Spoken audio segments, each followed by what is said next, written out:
What's up everybody? So in this video I'm going to be discussing what paint defects are. But first I'll put the kettle on.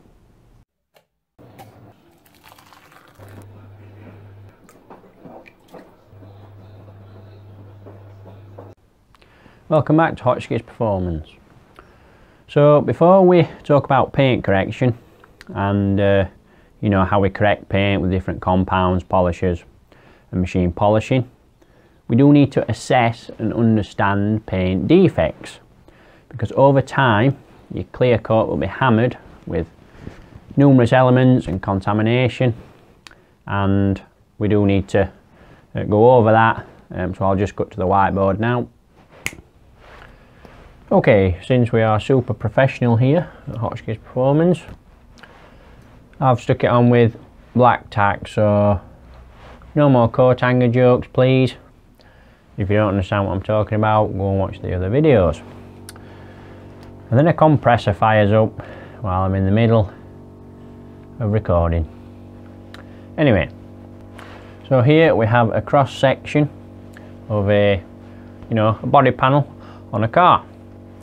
So you've obviously got the body panel itself, then you will have a primer coat, and then the base or colour coat. So obviously whatever colour the car is, this one's red, and that's irrelevant, but yeah. Then we have the clear coat surface.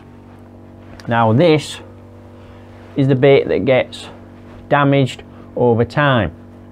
As you can see under a microscope, this won't be perfectly flat or smooth because it's getting exposed to all manner of elements and contamination throughout everyday life. So as an example, we have buffer trails and holograms, which might look, add kind of a wavy surface to the clear coat. It won't be particularly deep, that kind of damage, like you've got your deeper scratches. We'll move on to that in just a second. So clear coat is not infinite. We can't just keep cutting away at it and cutting away at it, because you will reach the base and colour coat, and that means you have compromised the protective layer. A bit like waxing your car. You've got your wax and then it goes onto your clear coat. So obviously if you've got a really deep scratch that passes through the clear coat and hits the base or even the primer, or in extreme cases the body panel where it starts to rust, then there's not really much you can do other than repaint the area and then reapply clear coat. Obviously detailers aren't painters, so that's out of our what we will do when we come to doing paint correction and things like that. Then you'll have smaller scratches, swirl marks, that kind of thing. And obviously this you can cut out, because if we cut up to that kind of section, you're still going to have this on top of the base, and obviously they will be cut. You will have leveled the peaks, and just cut the clear coat away to reach a smooth flat surface. Obviously you could cut that down so that it doesn't look as bad. You've leveled it to a degree, but it's still there at the end of the day, 'cause you've still got all of this. Contamination in general, such as iron fallout, tar, they are going to attach to the clear coat and stick, and we do have to remove these. Have explained that in other videos. Sorry for the weird cut. We had a dog barking problem. Anyway, so yeah, contamination, fallout, tar, we have covered that in other videos. I will link them below, so you can go and watch them to know how to remove those off the surface. And then you'll get bird lime etching, which will eat into the clear coat if you leave it on there too long. Same with bugs. Bug guts are acidic, so they will etch into the surface. And then you've got general things, you know, UV rays from the sun, acid rain if you live in an acid rain area. You know, this surface won't last forever. There's nothing in detailing that will last forever. No coating, not even clear coat when it's painted. It's taking hammer every day. You know, it's getting rained on. It's getting general kind of people touching it. You know, handbags, clothing, you know, scraping along the surface. Grit, salt, dirt, brambles down country lanes are going to just mark this surface up. So it does, you know, some cars are in pretty bad shape. But that's when we lead on to paint correction, because some of these, most of them, apart from like this, what we talked about earlier, can be dramatically reduced and even removed. What we like to do as detailers is reduce the risk of inflicting any of these kind of, you know, surface defects. So, you know, we'll use as pre-wash methods, you know, snow foams, tool bucket methods, to reduce the chance of inflicting any of these. Like for example, if we talk about buffer trails and holograms, that generally comes from incorrect polishing techniques and methods, you know, contamination on your pads, just not working in a very clean environment, and not taking, you know, the care that's needed, because clear coat is, it takes some hammer, but it is quite sensitive. You know, swirl marks and scratches, that's why we use tool bucket methods, pre-wash methods.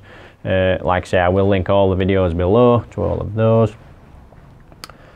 So, and what we also tend to do when we have paint corrected is we'll lay down multiple layers of protection. So, you know, you've got your waxes, your sealants, your ceramic coatings, you know, paint protection films and things like of that nature. We'll discuss that in other videos which will come in the future. So hopefully now you've got a better understanding of, you know, clear coat and what it is and how it works. And, you know, basically this is protecting all of this.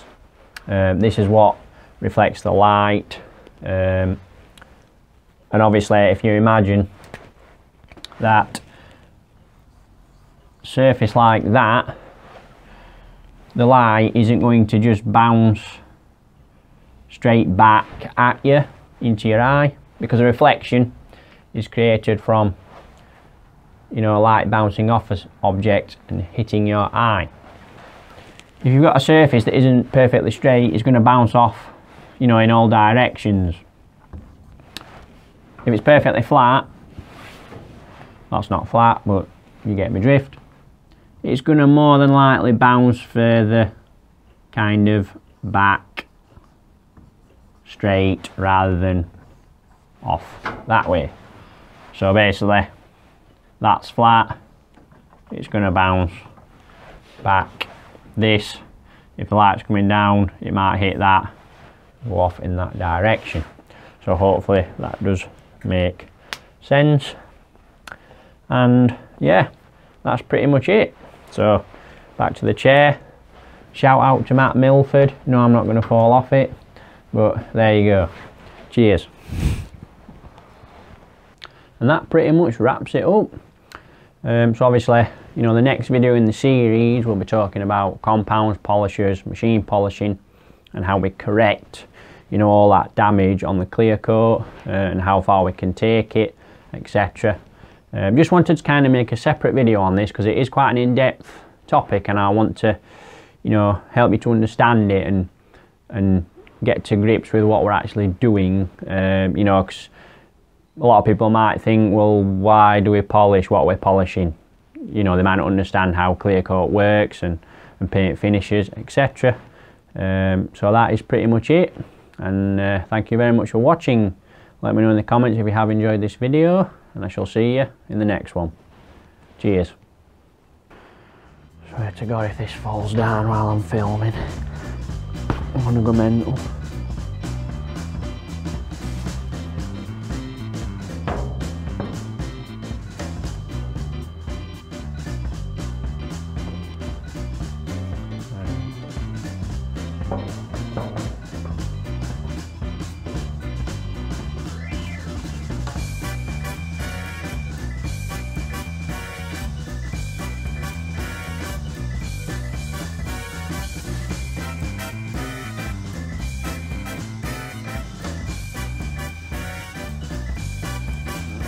close. To see that.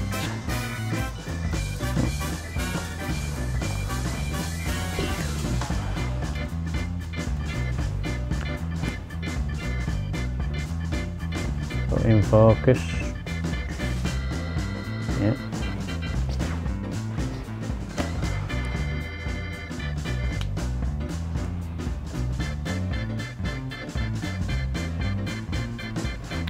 Okay, since we are super professional, try that again. So if you've got start again, Josh.